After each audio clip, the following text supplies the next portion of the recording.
NaMo गुरुभ्यः NaMo विद्वद्भ्यः. Now in this conference, for the last 3 days, we have been discussing various themes pertaining to education in all-inclusive spirituality. It has a universal appeal. Perhaps spirituality is coming up to connect all kinds of religious temperaments. Also, it is going beyond religions. It is also touching the borderlines of science, and people like Einstein or Stephen Hawking or so many other people, they are coming up to accept this spirituality as a scientific fact. So now in this session, which is the 7th session, is a plenary session. There are 2 presentations, one by Professor Piyali Palit from Jadavpur University, Kolkata, and the second by Professor Varkhedi from Karnataka Sanskrit University. Now I request Professor Piyali Palit to make her presentation on the theme, The Philosophy of Chaitanya, the Path of Universal Education. I think the ideal time frame would be to have the paper or presentation for 40 minutes and then to have a discussion following it for 20 minutes. So that way 1 hour for one paper in this plenary session. So I request Madam Palit to kindly present her presentation. Namo Mahavadanyaya Krishna Prema Pradayate Krishnaya Krishna Chaitanya Namne Gauratvishe Namo Namaha. Ajanulambita bhujau kanakavadato Sankirtana pitarau kamalaya takshau Vishwamharau Vijabarau Yugadharma palau Vande Jagat Priyakarau Karuna Avatarau.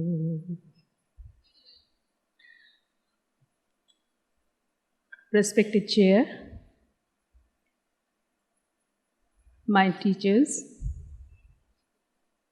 and scholars of this august assembly, now I am presenting my paper on philosophy of Sri Chaitanya, the path of universal education.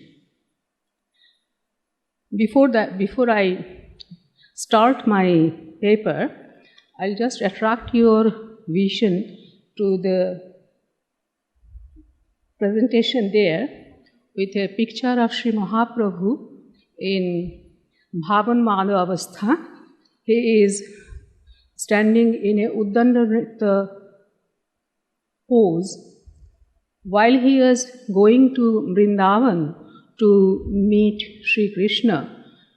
Passing through the deep forest of Jharkhand, he found a Ashoka tree, and the trunk of the Ashoka tree being as black as Sri Krishna, she thought, this is Sri Krishna, and she stood and danced before the tree like that, and all the wild animals of that forest came there and danced with him, joined him in his Sankirtana.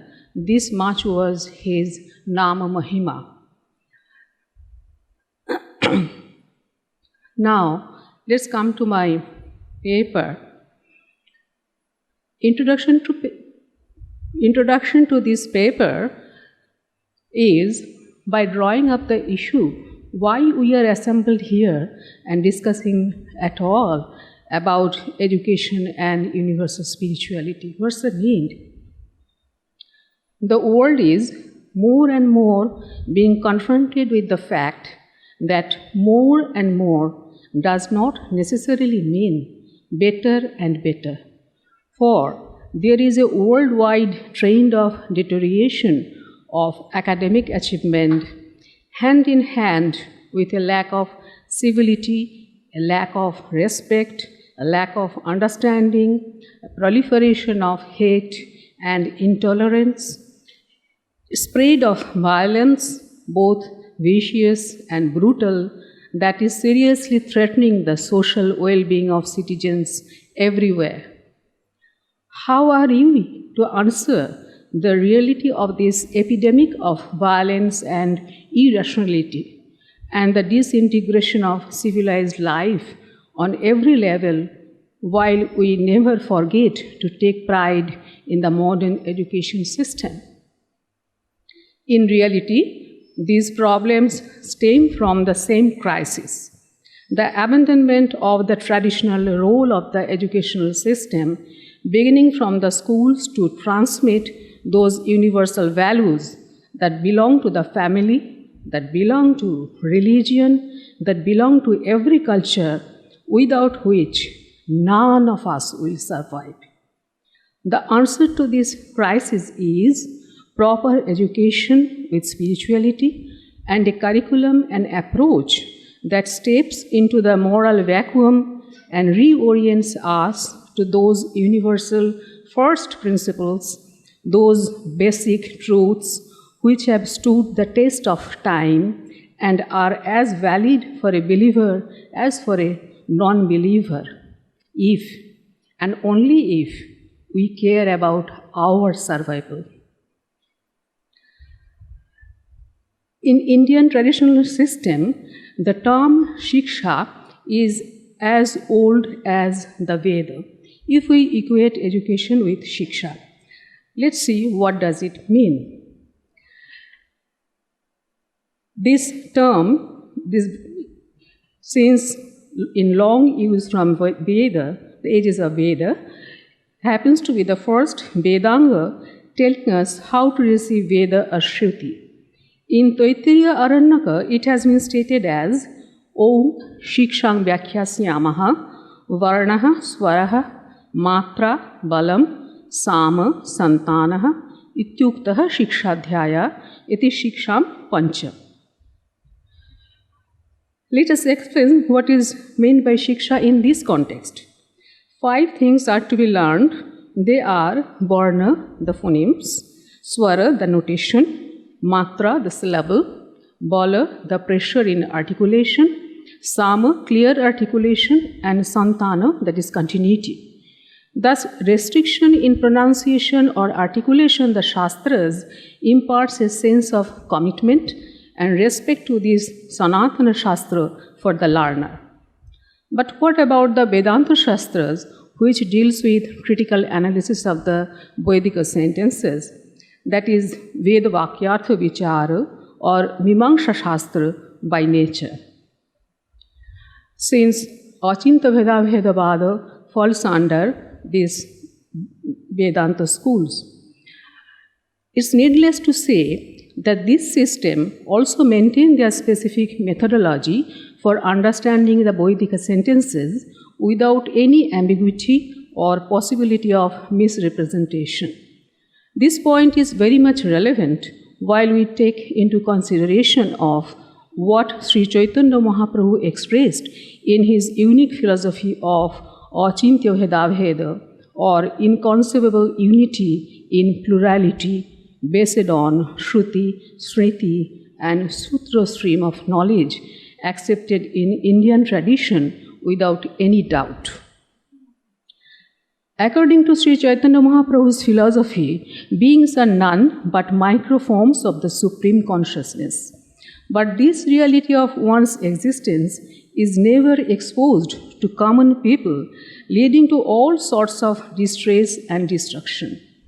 Relation of all the jivas, that is, all the beings, with Satchidananda Krishna is Swarupa Sambandha, self-linking by nature, that is Abheda.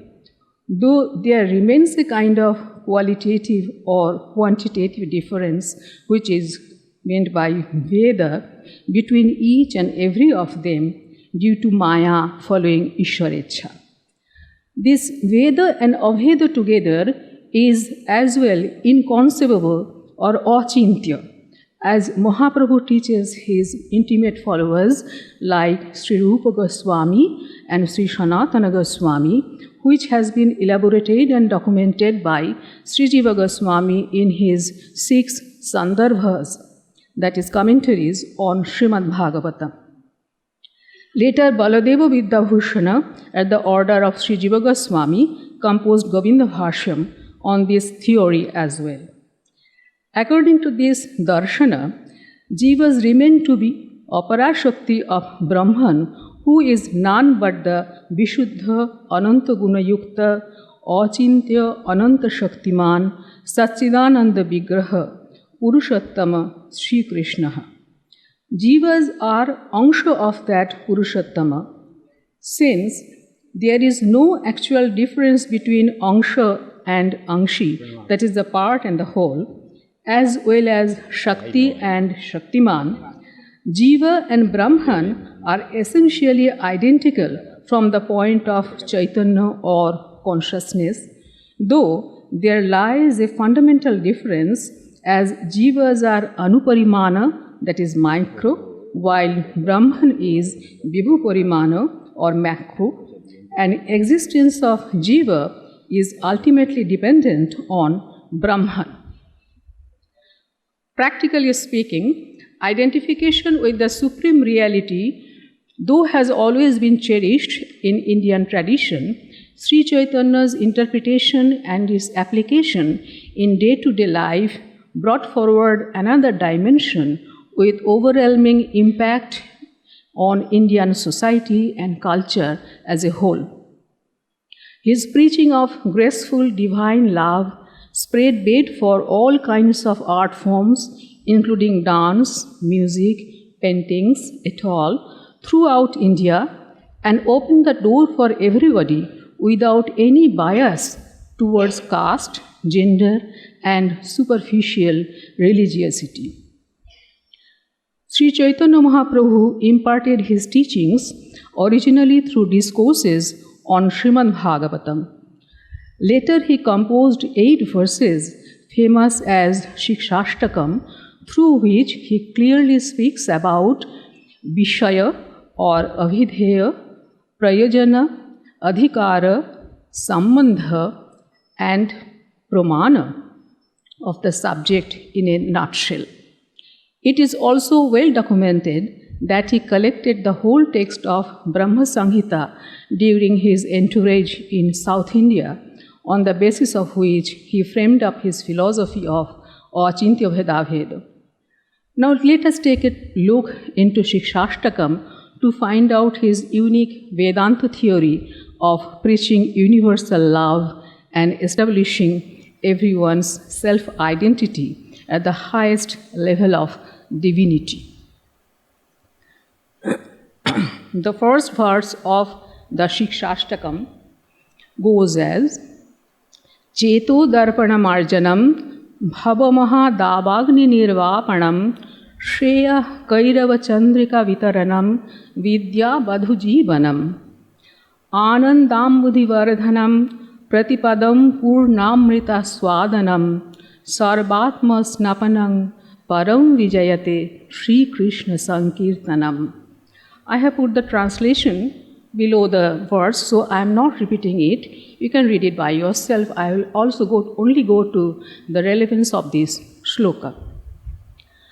This verse teaches us sevenfold efficacy or prayojana of Harinama Sankirtana as number 1, one's heart becomes pure or flawless by Nama Sankirtana. Number 2, it removes the burning situation of continuous sorrow and pain that one suffers throughout life. Number 3, that Sankirtana movement is the prime benediction for humanity at large because it spreads bliss like the soothing rays of the moon, helping in blooming of a lotus. Number 4, Vidya, that is the immediate self-realization, lives upon Sankirtana only.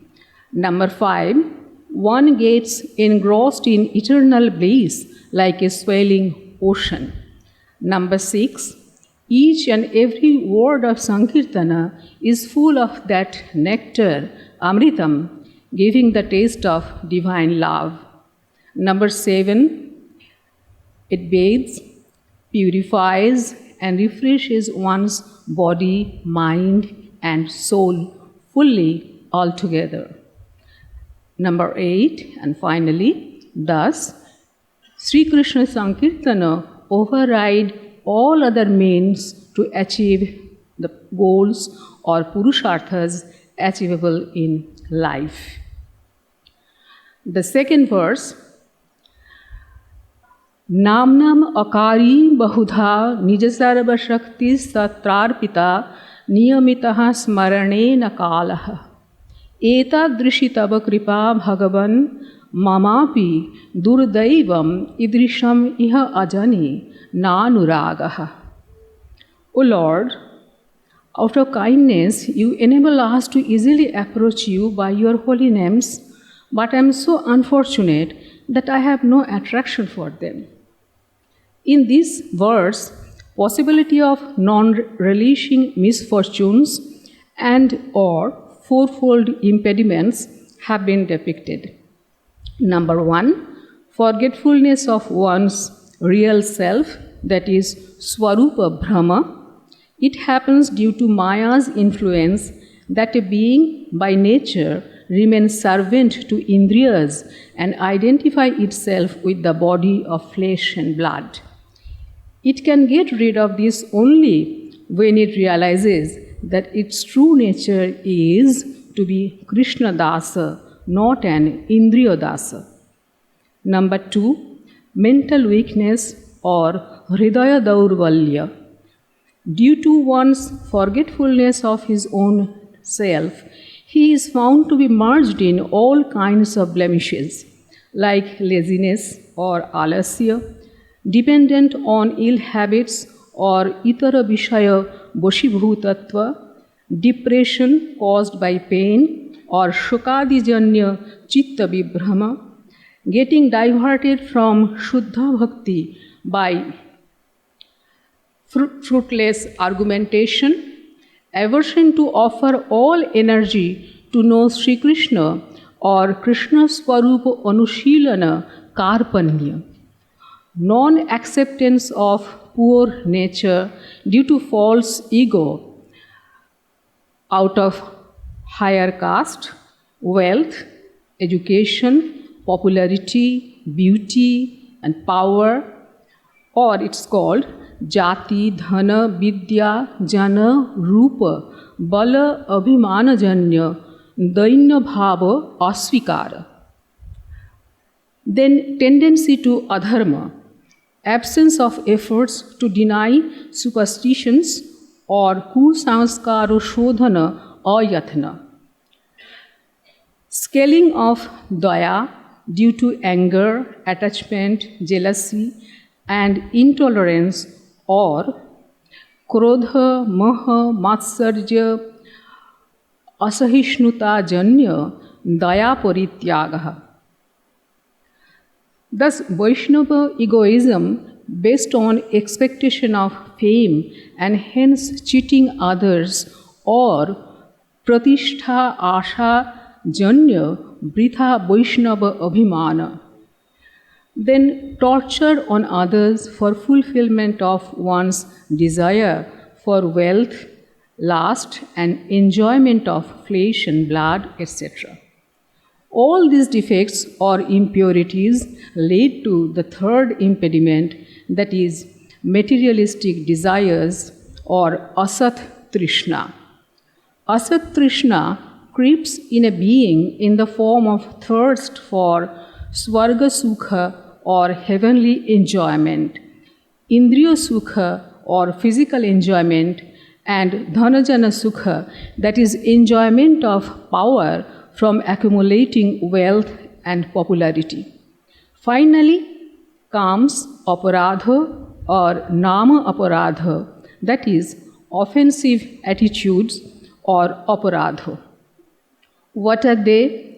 It has been stated in Srimad Bhagavatam that aparadhas are categorized as, you can see it there also, sadhu ninda or disrespect and defaming the true followers of the system, Ishware Shivadi Bhinnatva Jnana or false differentiation between Ishvara and Shiva et al., Guru Avajna or disrespect and distrust to Guru and non-compliance of his instructions, Sat Shastra Nindana or disrespect and denial of Sat Shastras, Harinama Mahimni Prashangsa Buddhi or resolving understanding that grace of Harinama is nothing but praising him, expecting some better results. Then Harinama Arthantara Kalpana or misrepresentation of Harinama. Nama Bale Papacharana or vicious activities in the name of Harinama. Anyo Shubha Karma Nama Samya Jnana or equalizing Nama with other righteous activities like Yagadi, Tirtha Yatradi, etc. Then Arshad Namapadesha or offering Harinama to one who is not respectful. And finally, Nama Mahatma Shravana Anantara Abhishwasa or mistrust on Harinama even after knowing its grace from Shruti and Smriti. After knowing all these human characteristics and one's own weaknesses, how should one go for singing the graceful Harinama? Mahaprabhu, feeling the pain and sorrows of all the beings in bondage, tells in his unique, simplistic and deep voice that Trinadapi sunichena tararapi sahishnuna amanina manadena kirtaniya sadaharihi. One should sing the holy name of the Hari in a very humble state of mind. This verse speaks of the essential qualities of the one who wants to learn how to take resort to Harinama Sankirtana. First condition is one has to abandon ego forever by way of thinking oneself lower than a blade of grass. Secondly, one as well should have more tolerance than a tree who never fails to extend shade over the very ones and fortifies with flowers and fruits for the benefit of everybody, even if the beneficiaries tear their leaves and branches from it. Thirdly, one has to get rid of false sense of prestige or superego born out of power and wealth. And fourthly, one should have respect for all without consideration of caste, creed, class, or gender. It is only then that after having such mental trains, one can feel the grace of Ishvara in everything around and can sing Harinamo incessantly. Now, what to pray to the Ishvara while singing on his name on lips? Na dhanam, na janam, na sundaring kabitang ba jagadisha kamaye, mama janmani janmani Ishvare bhavatad bhaktir ahaitvakitvayi.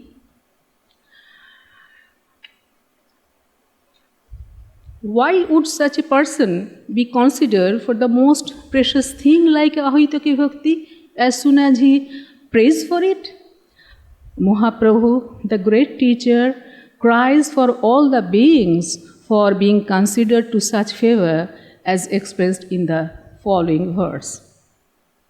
Ai nanda tanuja kinkaram patitam mam vishame bhabam budhau Kripaya tab pad pankaja sthito dhuli sadrisham vichintaya. O son of Maharajananda, I am in distress, not knowing what to do, since somehow or other I have fallen into this terrible ocean of birth and death. Graciously count me as your servant, as a dust at your lotus feet, please. Now, how could one know that the beloved Hari has at last looked up at him with his graceful eyes. Mahaprabhu offers himself with the symptoms of the one in whose heart Harinama is flowering as Nayanam galadashudharaya vadanam gadagaduruddhaya gira pulakair nichitanga bapu kadatabanama grahane bhavishyati. O my Lord, when will my eyes be with tears of love flowing constantly when I chant your holy name? When will my voice choke up, and when will the hairs of my body stand on end at the moment I take your name? These two verses indicate the state of devotion expressed in the body of the one who has been able to immerse himself in Harinama by way of distracting himself from all the worldly affairs and concentrating on how he can lift himself upwards, going beyond mundane level of existence to get blessings of bhakti. Now, what happens to a bhakta in whose heart the full moon of bhakti has arisen, focusing its light on the face of Sri Krishna? This state of bhava has been described in the next verse. Yugaitam nimeshena chakshusha prabhrishaitam shunnaitam jagat sarvam govinda virahena me. Here, he calls his beloved as Govinda. That is, one who walks through all his sense organs, both physical and subtle, and keeps control over everything. Now, in such a state, Govinda becomes the only resort to live a life for him. Hence, whenever he looks back to his worldly ties, even with his body, he apprehends that Govinda may disappear sometime. Sri Govinda's disappearance for a moment even appears to be a yuga to the beloved. A yuga means 12 years, whose eyes become torrents of tears and to whom this world appears to be meaningless, dark. Now, this state in Vaishnavism is named as Gopi Bhava, as a gopi's love for Sri Krishna is the lifeline for her. Living in this state of Shuddha Bhakti or Prema Bhakti gives rise to total dedication or state of Sharanagati. That is, surrendering one's own self fully in the lotus feet of Sri Krishna, like a honeybee, who after drinking the nectar of Prema Bhakti gets attached in it forever and resides in full realization of the self and its divine loving relation with the Supreme Self. For him, death or adoration by the beloved Sri Krishna becomes the same as Mahaprabhu states in the next verse. Aslishyava padaratam pinashtumam adarshanan marmahatam karotuva yatha tatha va vidadhatu lampataha mat prananathastu saeva na paraha. I know no one but Krishna as my Lord, whatever he does to me. And he is free to do anything and everything with me, for he is the one who unconditionally reigns over my prana, that is all my breaths. Thus, Sri Chaitanya Mahaprabhu raises one's own self as how to nourish the good qualities and draw out the best in every individual through not only unconditional love or devotion, but also adhering to certain rules or principles which today we call universal humanism. But how can we apply these principles in this 21st century? Now, in this time, we are almost at the verge of our decay. The human civilization is facing a great danger. And the education system is also producing the worst of the results as we find it. What it really does to us, this modern education, this education ideally seeks to develop the innate capacities of man. By educating an individual, we attempt to give him some desirable knowledge, understanding, skills, interests, attitudes, and critical thinking. That is, we help him to acquire knowledge of history, geography, arithmetic, languages, and sciences so that he develops some understanding about the deeper things in life, the complex human relations, and the cause and effect relationship, and so on. He gets some skills in writing, speaking, calculating, drawing, operating some equipments. That's all. He develops some interest in and attitude towards social work, democratic living, cooperative management, and so on.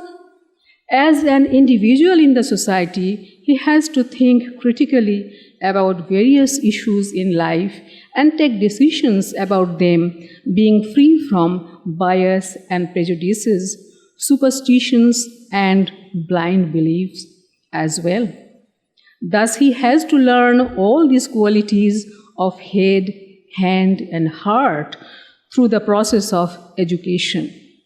But does this modern education help him to come out of his individualistic, selfish, materialistic outlook to life? The answer is positively in negative, since it does not educate one to live a holistic life in tune with others, in fact, the whole universe. It fails to realize one's own self as a part of that supreme light of consciousness which destroys all the darkness of ignorance and throws him in eternal pain of detachment with his own self. India's traditional education system has always made us aware of this fact that mere practice of artha and kama will never be able to give the most desirable results in life. Hence, not to consider those as the highest goal of life or parama purushartha. Proper education opens up the channel of dharma, leading finally to Nishreyas or the samam bonam of life, resorting to the divine love, as said in the Brahma Samhita, reinvented by Sri Chaitanya Mahaprabhu, as follows.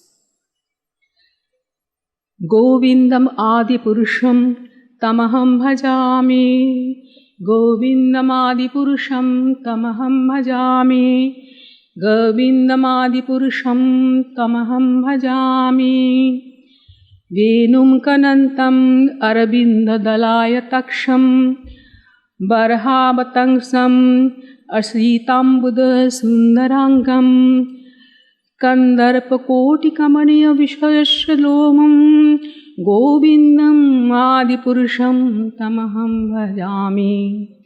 I worship Govinda, the primeval Lord, who is adept at playing on his flute, whose eyes are like the petals of a blooming lotus, whose head is bedecked with peacock's feather, whose figure of beauty is tinged with the hue of blue clouds, and whose unique loveliness charms millions of cupids. I worship Govinda, the primeval Lord, whose transcendental form is full of bliss, truth, and substantiality, and thus emanates the most dazzling splendor. Each of the limbs of that transcendental figure possesses in itself the full-fledged functions of all the organs, and he eternally sees, maintains, and manifests the infinite number of universes, both spiritual and material. Angani yasya sakalendriya vittimanti Pashyanti panti kalayanti chiram jaganti आनन्दचिन्मय सदुज्ज्वलविग्रहस्य गोविन्दम् आदिपुरुषं तमहं भजामि.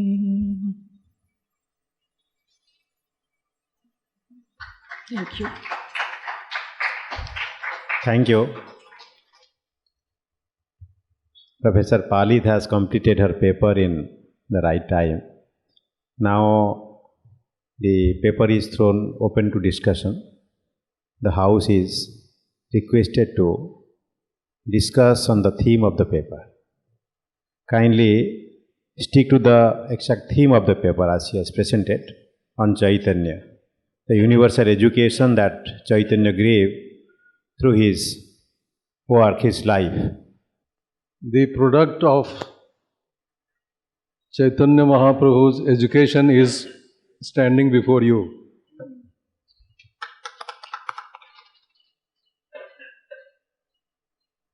I have spent my childhood in this ashrama. And all that good you find in me is a contribution of this tradition. The 8 verses that you have heard has been our mantra for every morning. My house in Bengal is situated in the bank of a river. Early morning at 4:30, my father will get me up. I will take a bath and go to this Kumara Brahmacharya Ashrama. That is the name of that. And the teacher, Surendra Acharya, first we will ask the children, we are many in number attending that ashrama. And he will ask us to perform this recitation of these 8 shlokas. I am of the opinion that even if one thought of this 8 is translated into action, your life is changed. Trinadapi sunichena. Just listen to one. Consider yourself lower than the grass. Taroriva sahishnuna. Be as tolerant as the tree. Amanino manadena. Learn to respect those who are not respected. All these will happen through you, provided you remember Him, the Lord. Kirtaniya sada hari. You tell me, what education else do you require? For all-inclusive spirituality, what else do you need? We have been uprooted from our tradition. For us, this is nothing new, no? But we have been totally uprooted. It's a victory of Macaulay that have taken away everything from us. So I think I just wanted to give you a living example of the trained human being in the Chaitanya Mahaprabhu's Veda, Achinta Veda, Vedavad. He says whether Veda, difference or unity. Can you finally decide it? It is beyond decision, analysis. So why do you go for that? Correct yourself. Improve your character.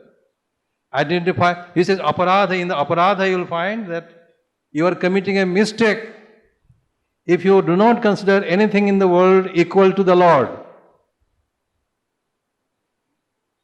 Sarvam Krishnamayam Jagat. Everything that exists is nothing but Krishna.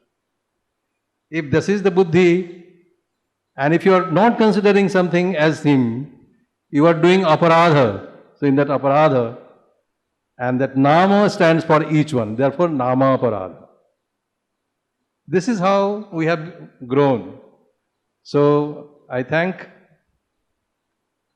Piali.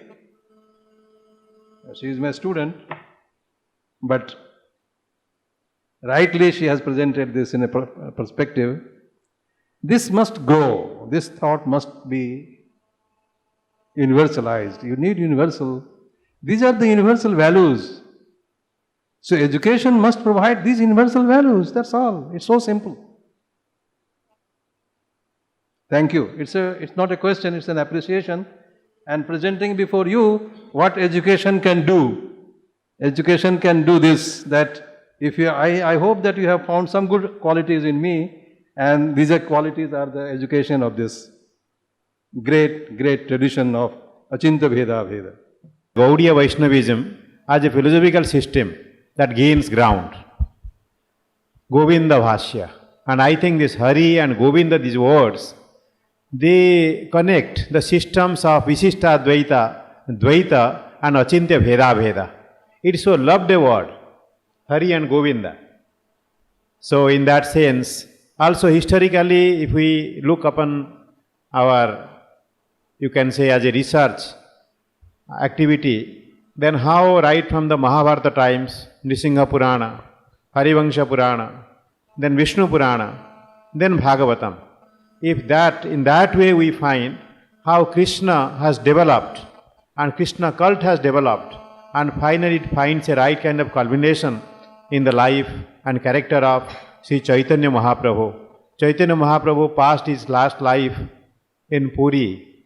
That's why now also in the ISKCON temples all over the world, this Trinity concept that has come to be practiced as in the place of Krishna, that Trinity, Jagannatha, Balabhadra and Subhadra. And through that we go to that Chaturvyuha Siddhanta also, including Sudarsana as the fourth. So all these things, and this universal spirituality as they rightly pointed by Professor Jha, who is also another of my teacher as I consider him. See how these things have bounded our minds and souls to that supreme reality, and exercise of that kind of religious fervor in actual life that makes us universalized. The moment we are universalized, whatever background we may belong to, we may be a Hindu, we may be a Buddhist, we may be a Jaina, we may be anything, then actually we get tied up, we get linked up to that. And to get linked up to that matrix is actually that spirituality which is the focal point before us in this whole conference. And perhaps that world needs to be spiritually connected, because there is no other source. Neither the sciences have failed, the religions have failed, our politics have failed. And what can really win the hearts of the people is actually spirituality.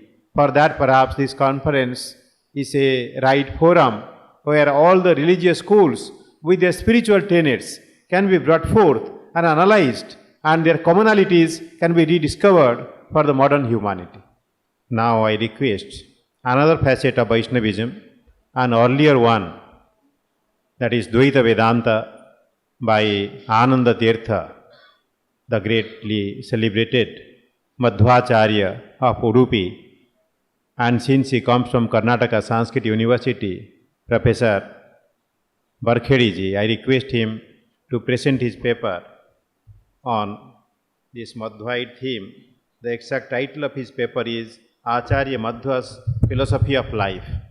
Namasabhayi Sadhyakshayi.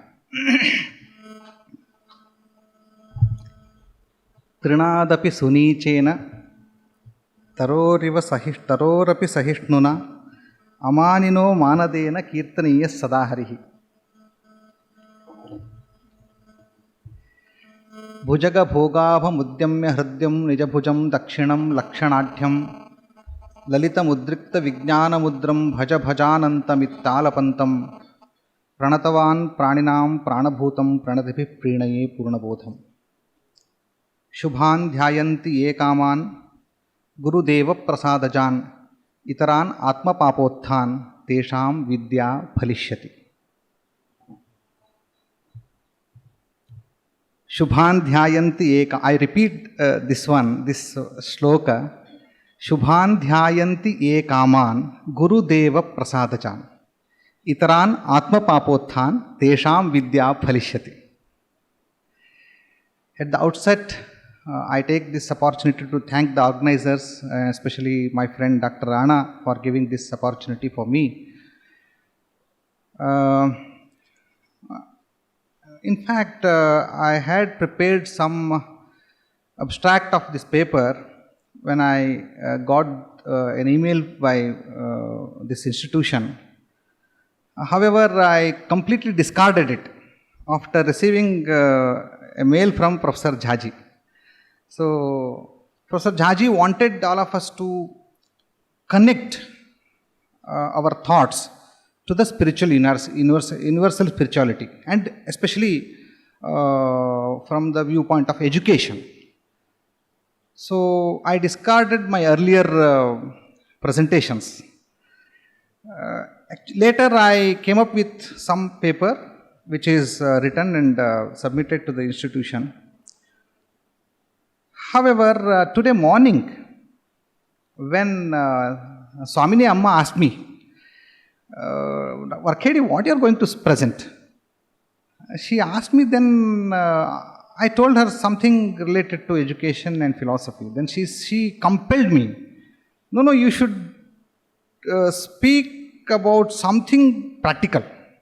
Don't speak about philosophy. So we know philosophy. Then my mind started working on that. So today whatever I am going to speak here is not some lines I draw from my paper, but still it is not there. So if I am permitted by the chair to use this dais to share my thoughts, without using my technical paper, so I'd be more happy. Thank you, sir. In 2010. A team of some people of common interest in Bangalore. Some of them are doctors, engineers, technologists, and lawyers and social activists. I was one among them. We started an initiation, so a new experiment. I was the first director of that experiment. That experiment is exactly not to start a school. Initially we wanted to start a school, but later the concept of school was not suitable for our aim. So that we started an initiation, an enterprise, where we created a learning center rather than a school. We created a learning center. Purna Pramati is a learning center. You may think that it's now we started with 20 kids. It was an experiment, so that no parent was ready to spare their ward for experiment, and only 20 people came forward and they handed over their kids to us. Okay, we started with small team. Many people, they were not teachers actually, many people from our own team. One of them was doctor and one of them was a technologist. He left his job and came, and we bought one or two teachers and we started. Very interestingly, it is not a school. As I told you very clearly, it is not a school. Today we have 170 students studying till 6th standard in Bangalore. It is a learning center. And we don't have exams, and we don't have any very formal structured syllabus, and we have syllabus. And our result card is not a simple one-page card which indicates some marks. No, we don't give marks. And each child is observed for a year continuously, and we gave some observations. 300 pages results and observatory results are produced for each student, and it is given to the parents at the end of the year. What we are doing? Exactly, it is not, as I said, it is not a school. It could be a best intersection of Gurukula and modern school. And it is a best synergy of philosophy and life of education. Life education, I should say life education. So we are taking inspiration from philosophy, especially Madhva's philosophy, and taking the best from Gurukula system, and we are adding modern education, and children are learning the philosophy underlying in their curriculum. They are not taught philosophy, but they are experiencing the philosophy. They are experiencing the philosophy. And what we felt is, here the teacher should be very well equipped. He should be a philosopher. Otherwise, he cannot teach philosophy. Therefore, we started orientation of the teachers. So, we should orient the teachers first, then the children. So, this experiment is now very successful, and even parents are feeling. Initially, we told the parents, they were very fearful. Now, what will happen? My child will not speak in English. My child is very poor in English, very poor in mathematics. When we compare with other children, he cannot do. No, we said, see, give us 5 years time. No, you can see the result. In what way he can think? In what way he can really come? So one of our basic philosophy is, we don't want any war to what we say.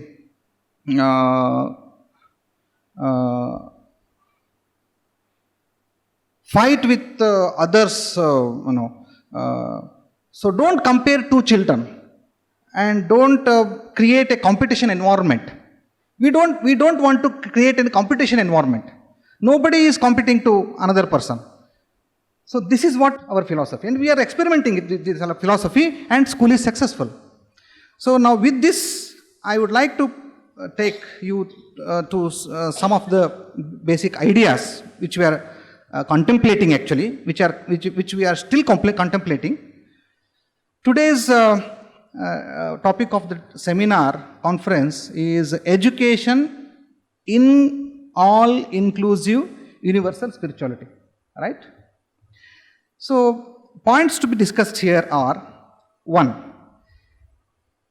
Today, if we see the education system, it is an industry. Basically, it is an industry.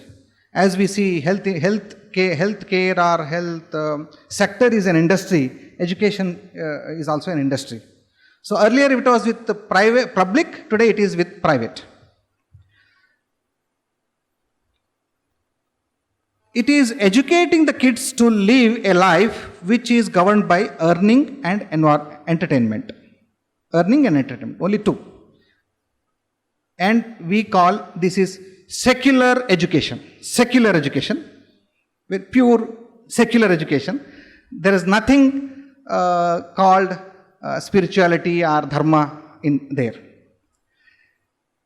So, in one sense, we are producing machines. Because machines can earn. Only problem is they don't want entertainment. That's all. So, but these machines, we want entertainment extra. The day before yesterday, I was discussing with my daughter, and we had about half an hour discussion on one problem. She was not ready to listen to her grandparents, my father and mother, and it is natural. Every home, I think, the same problem we are facing. And I was educating her. No, Amma, see this. We should, respect them. You don't hurt their feelings. They are elders, and See, why? Why should I live for others? This was the question.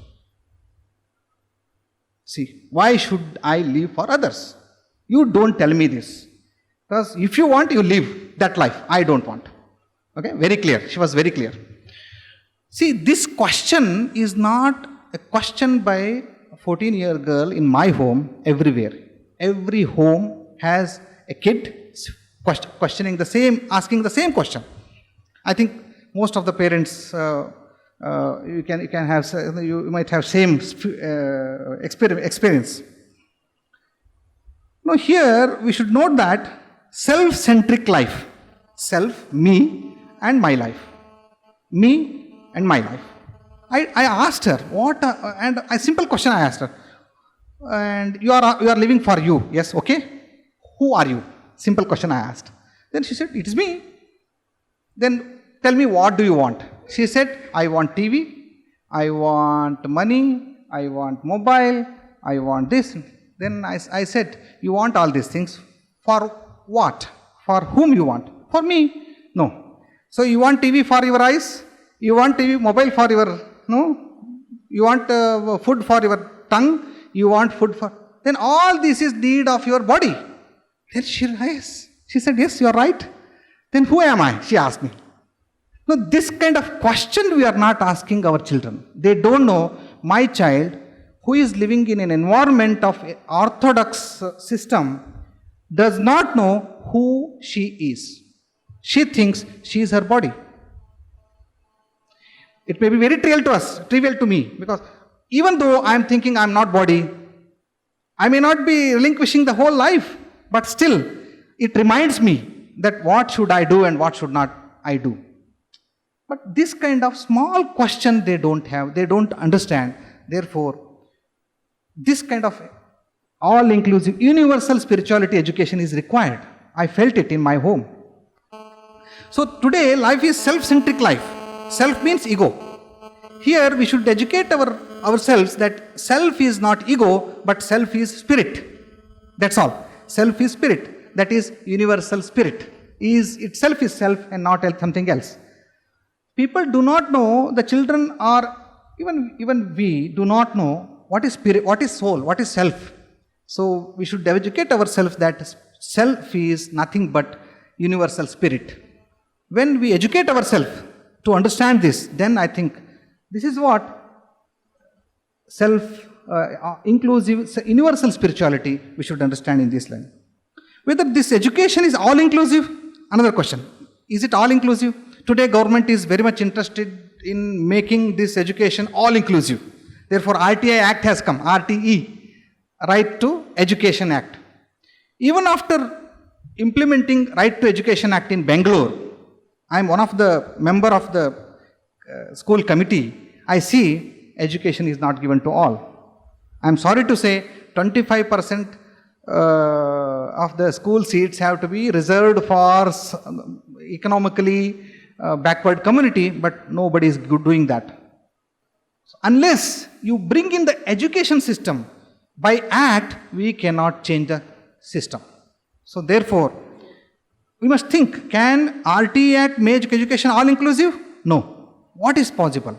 Therefore, we should think all these questions and come to a solution. With these points, I would like to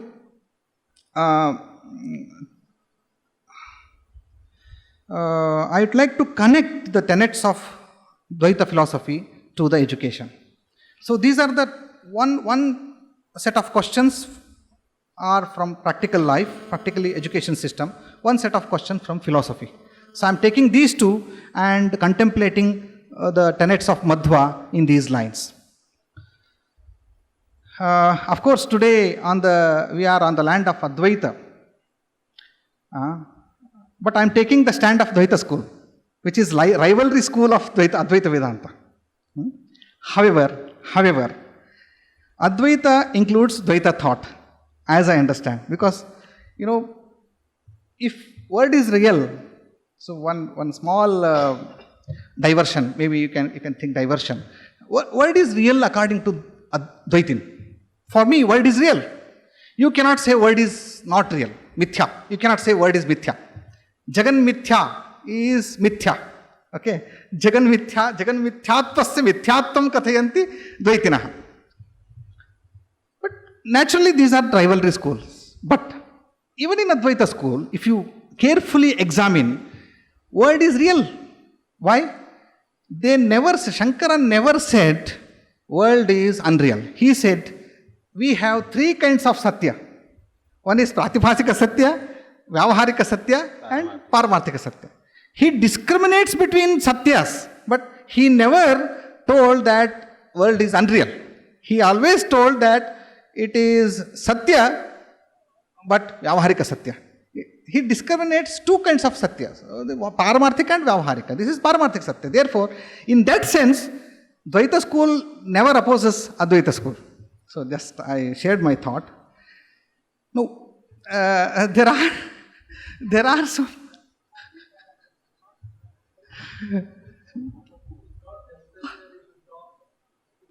No. It is my thought. Actually, sir, I should share my views. Though technically I belong to Dvaita school. Nowadays I am towards Advaita somewhere. So I am declaring. Not confession. No confession. I am searching actually. I am searching, therefore no confession. Okay, let me come to the point. World is real. Sir, remind me the time. No, yes, sir, please go on.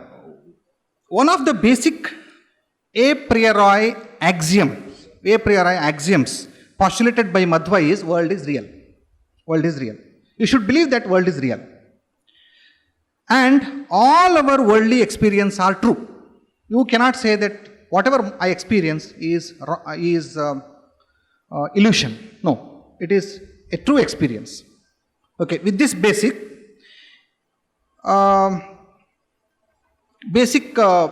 tenet, for this conference, absolute ideology is not useful. If we take absolute ideology, then it is not going to work in the world. So therefore, for all practical purposes, we should believe that world is real. See, for example, all our programs, either in education or elsewhere, we should have a clear understanding and concrete result at the end of our enterprise, and we should have plan. For this planning, a great confirmation is required for the mind that world is real. Otherwise, people will be in confusion. Grihita yatha grihita yavakesheshu mrityuna dharmamacharet tatha. Similarly, we must plan our programs thinking that this world is real and we are working for real results. Okay, ultimately we are going to get proper and good results. So therefore, with this philosophy, it binds us to work in the real world. This is one basic thing. The second one, thus each soul, each individual is unique. You cannot make them one. You cannot make them one. Each individual, I am saying this is our philosophy. I am creating a philosophy of education. Each individual, according to Madhva, each individual, bhinna jiva ganaha.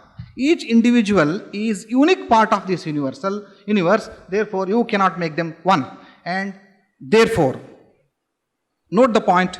No one can become one with the other, or no one can become equal to other. There is no equality. Always it is hierarchy. Don't feel bad. So I am okay with that. If somebody is superior to me, I am okay with that. I am happy because whatever I am. That's all. Purnamadah Purnamidam. Okay. So everybody is Purna. I am nothing but what I am. What is going to be achieved then? What is to be achieved? According to philosophy, everybody gets moksha. Moksha is to get our own bliss. Okay. And we are not hiding anything, or we are not taking anything from outside. It is inside, and we are enjoying it. We have our own bliss and our own awareness, but that is covered. That is covered. So when we uncover it, we get the state of liberation from all sorrows and dukkha and ajnana. Every Siddhanta will make it very clear, and it is the same. This tenet gives us a base for our conception of universal education. How? So, in normal education stream, what happens is, we take 40 children in a room and we want to, with a common syllabus, we want to make them equal. And with this, our education system is making uncommon individuals common. Asamanyam samanyam kartum icchanti bhavantaha. Don't do that. You give an opportunity for each individual to grow to the level he is best and he is unique. Therefore, our education system should be such that it gives room for all to grow to their level best. Today, our education systems aim at making all equal, making uncommon to common. There is nothing to, therefore, what we believe. So in our, that's what I told. I don't want any ward of my school, my learning center to compete with other child. He never does that.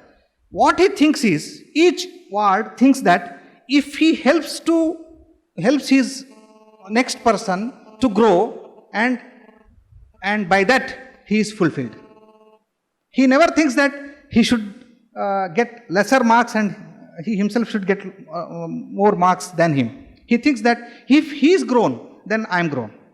This kind of thinking is to be developed in the children. There is nothing to compete, and moreover, there is nothing to educate, because everybody is Purna, unique, and nobody is to educate. There is nobody to educate. But we must create an environment. Where learning takes place. So we believe that we have created a learning place. That's all. We are not interested in education. We don't educate anybody. We want to create, and we have created a system where learning takes place. Learning takes place on its own. So learning is important than the education. So this is our basic ideology. So learning-centric business of a teacher will make it possible, and for example, if I'm reminded of the education system in Bhagavatam. In Sandipini Gurukula, Krishna was there. Krishna was present, and his friend Sudama was also present. And Krishna excelled in his level, and Sudama excelled in his level. Nothing to worry. So both are good. And the third point, though I'm making world is real, then each individual is different and unique. The third point is, there is a God. God, Supreme Being and Supreme Soul, He is the governing principle of the entire universe. Swatantra. He governs the entire universe. This is one of the basic principles. These lines are taken from Madhva's learnings. So I'm taking, this is the third one. What is God? What is God? God is, so we don't tell them, so this is God. This form is God's form. No. Yaschashesha gunonnadham nirdosham yavadevahi tavadeveshwaro nama. Who is God? God is that which is an embodiment of all qualities, and is untouched by all blemishes. That's all. Nirdosham yavadevahi tavadeveshwaro nama. There is no particular name or form to it. Call it by any name. Sarve Veda ayat padamamananti sarvani namani sarvani chandamsi vedaischa sarvaira hamayo vedyaha sarve Veda nada ghosha swaraha. All this.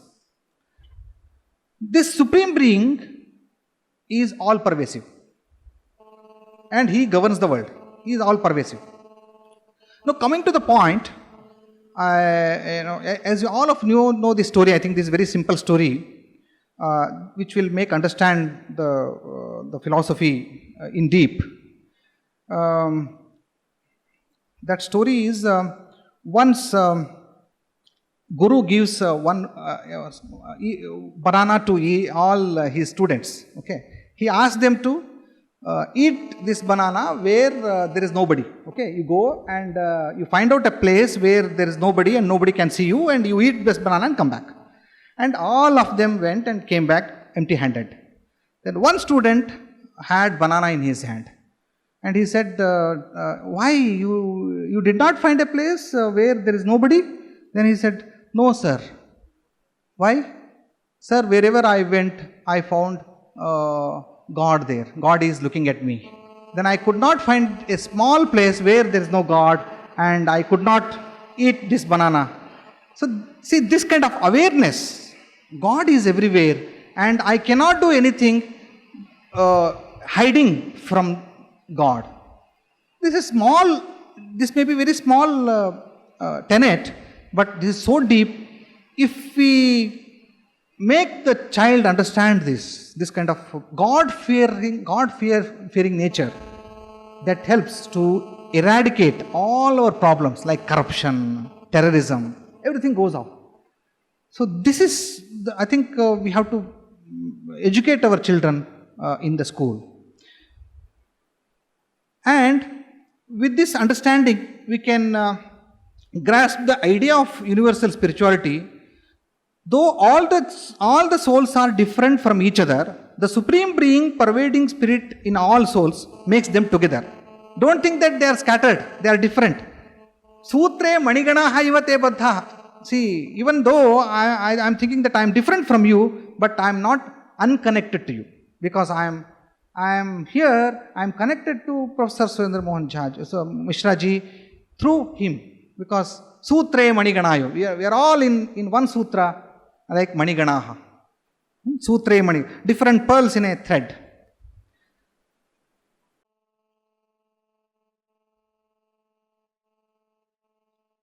So with this, I will utilize my another 15 minutes time.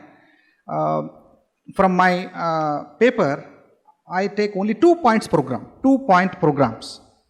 So I have drawn 3 ideas from Madhva's philosophy, and we have implemented in our learning center. So with these ideas. And 2-point program I want to propose here. So one is duty and devotion. Cultivation of the concept of duty and devotion among the children or among ourselves. We need not go to children, but among ourselves, cultivation of the concept of duty and devotion.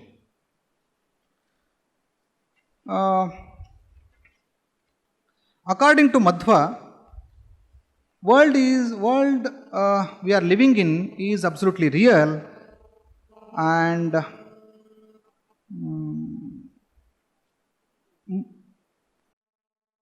Madhva's teachings focus on Jnana Yoga, Bhakti Yoga and Karma Yoga.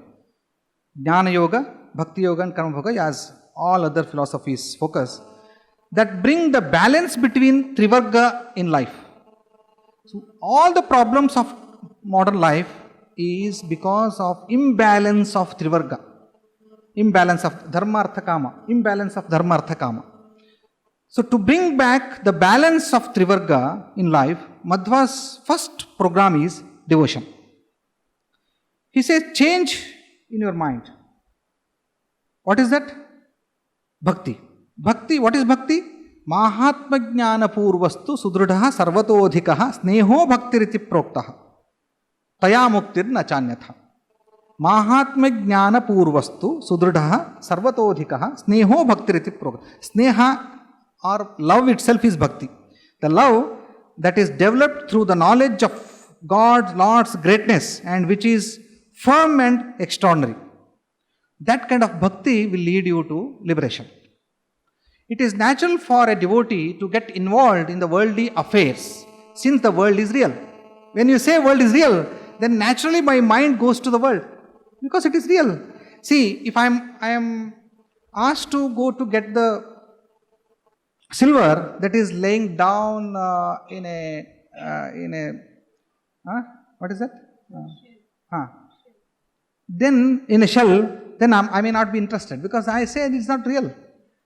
When I am asked to take a silver cup in a shop, then I am interested because it is real. So when you say, when a philosopher says world is real, then everybody is interested to enjoy it. Therefore, he cautions that it is natural for a devotee to get involved in the worldly affairs since the world is real. However, devotion makes the devotee away from the worldly desires, not from his duties. Thus, the devotion to God is a solution for all problems created by unwanted desires. It takes him away from the worldly life because he is nearer to God. Because of devotion, he becomes nearer to God, not to the world. Secondly, Karma Yoga, the consciousness of duty along with the devotion in God brings the control over the collection of unnecessary wealth. He says, Sarvam karma akhilam partha jnane parisamapyate. It leads us to Jnana Yoga. See, first Bhakti Yoga, then Karma Yoga, then it leads us to Jnana Yoga. With this background, with the background of this thesis, basic thesis, Madhva's philosophy of life sheds light on the universal spirituality and education. In his commentary on Gita, Madhva defines dharma which is applicable to every human being without any discrimination. I quote his lines. Swavihita vrittya bhaktya bhagavadaradhanameva paramo dharma. See, he connects Bhagavadaradhanam, bhakti and vritti. Vritti is karma. Svavihita vrittya, vritti is karma, profession, bhaktya, bhakti, and Bhagavadaradhanameva paramo dharma. Bhagavadaradhanameva paramo dharma. So everything is Bhagavad Puja according to him. Do whatever you want, not whatever you want, but do whatever you are supposed to do with the devotion in the God, but it becomes Bhagavad Puja. The worship of God is by performing one's own professional duties with utmost devotion itself is supreme dharma. With this, Madhva suggests that mere worship of God by offering flowers, etc. If you offer flowers on God, nothing will happen. He says, Ahimsa prathamam pushpam, pushpam indriya nigraha, satya pushpam, daya pushpam, jnana pushpam tathaivacha, ebhischaiva ashtabhih pushpaihi. Ashtabhih pushpaihi pujanam karo. Ahimsa prathamam pushpam, pushpam indriya nigraha, sarvabhuta daya pushpam, jnana pushpam, tapah pushpam, kriya pushpam tathaivacha, ebhischaiva ashtabhih pushpaihi. So these are the forms of God's worship.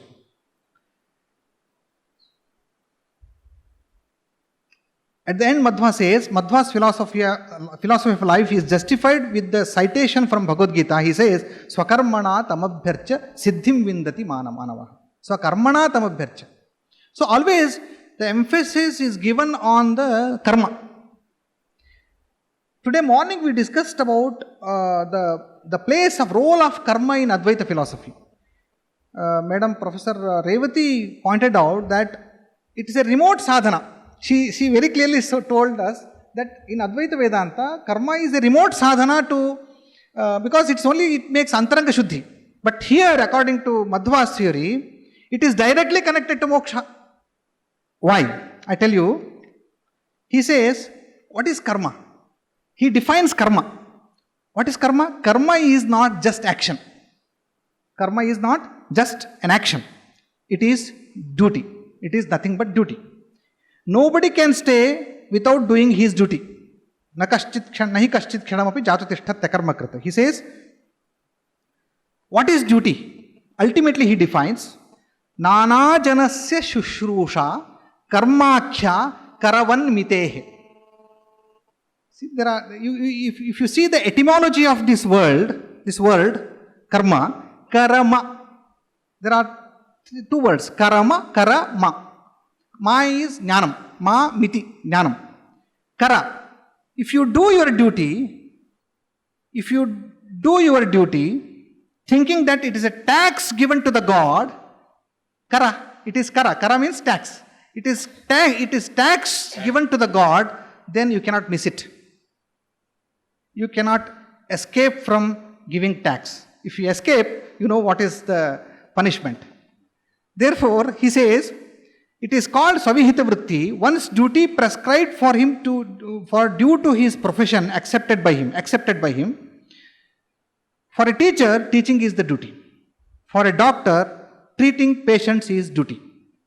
For an administrator, rendering service is duty. For a judge, delivering justice is duty. All these should be done without any self-interest and laziness. You must underline, without any self-interest and any laziness. Madhvacharya says, we cannot pay our tax, after November. No, you cannot do that. You have to pay your tax before July 31st. It is compulsion. Therefore, there is no laziness. There is no room for laziness. Madhvacharya says, it is one of the mode of worship of God. It is supreme dharma. He says it is supreme dharma. Worship. What is supreme dharma? When we do worship of God, there is no scope for any unholy matter. We will be very careful and committed towards our duty. We will avoid any kind of corruption in our duty. According to Madhva, the service to the humanity is service to the God. He says, Nana janasya shushrusha karmakhya karavanmite, which means that the service rendered to the needy people will be the tax given to the God. The etymology of the word karma suggests that duty is nothing but kara, tax, which is compulsory to all. With this faith and understanding, all must perform their duty. Service to the humanity through one's duty, one can gain the anugraha of God. Because he says, karma haritosham yat. This karma will make Lord pleased. Haritosham yat. Hence, this Madhva's philosophy, the worldly responsibilities are not waste. Worldly responsibility, if I am holding responsibility of my home, I am doing well as a father, as a husband, it is not waste. It is perfectly all right, and it is a sadhana to get Lord's please. Waste and are confined to the purity of mind, manashuddhi. Karma directly causes for the grace of God. So with this, this is what Nishkama Karma according to Bhagavad Gita. If you are doing your duty only to please the God, then this becomes Nishkama Karma. Karma, duty performed with the spirit of God's worship, with the devotion, can only become Nishkama Karma, not otherwise. Therefore, Kurvanneveha karmani jijivishe shatakam samah. Kurvanne, because Ishavasyam idam sarvam yatkincha jagatyam jagat. Tena tyaktena bhunjita. We can connect all these to Upanishad. So I'll take 3 more minutes because I have time. Last point. Now we have connected duty and concept of duty and devotion in our education. The duty is in our school, learning center. What we are doing? We are making each children to serve the society. We are taking projects. For example, last 2 years they are working for regeneration of a river. So there is a river nearby Bangalore, and which is now totally gone. I think it is not flowing. Now our children are going every week, every month, and they are digging, and they are doing service to the environment. And with this, they feel that we are part of society and we are doing our duty. So feeling of duty is there. Social work justifies their duty. Thus, we are connecting the concept of duty to social service, social work. First. The second one is, through stories, we are cultivating devotion in them. So, because now, actually, I remember in my childhood, I think by the age of 12 or 13, I knew entire Mahabharata and Ramayana and many of the stories of all Puranas. But my own child does not know, because I don't have time, and my grandparents, they are also busy with their business. But many now schools have to take the responsibility because children spend more time in the schools, and we have taken the responsibility. We tell them stories. So all the children are well versed in all Mahabharata, Ramayana. With 5-6 years, they are good. So these two we are cultivating. The second point, which is very important for education. So Madhva's concept of upasana. What is upasana? So ultimately he says, upasana dvividha. So upasana cha dvividha shastrabhyasa swarupini dhyana rupa chaiva. He says upasana is of two kinds. Normally everybody accepted that upasana is dhyana only. If we meditate, if we sit in one place, meditate God and God's qualities, then we become one with Him, and it's a good way of upasana. But Madhvacharya says, sa upasana dvividha, shastrabhyasa swarupini dhyana rupacha. And he gives more importance to shastrabhyasa. He says, if you are meditating, there are all chances of getting disturbed. You cannot do that. Therefore, better you teach somebody. You involve yourself in shastrabhyasa. Then definitely your mind will not get disturbed. Because, see, when you are learning something with your interest, shastrabhyasa, when you are doing shastrabhyasa, it is more concentrated than this devotion. What is that? Dhyana, meditation. Even when I am teaching, when I am speaking, I should be more, concentrated. Otherwise, my mouth will slip many words which are not related. Unrelated words will come out of my mouth. Therefore, it gives more results. Apurva. It generates more apurva than dhyana generates. So this confirmation given by Madhva resulted in the entire community of Madhva. People think that shastrabhyasa is greater than anything else. Therefore, even today, if you go and consult any Madhva family, they think that if they send their child for the study of Shastra, they feel good.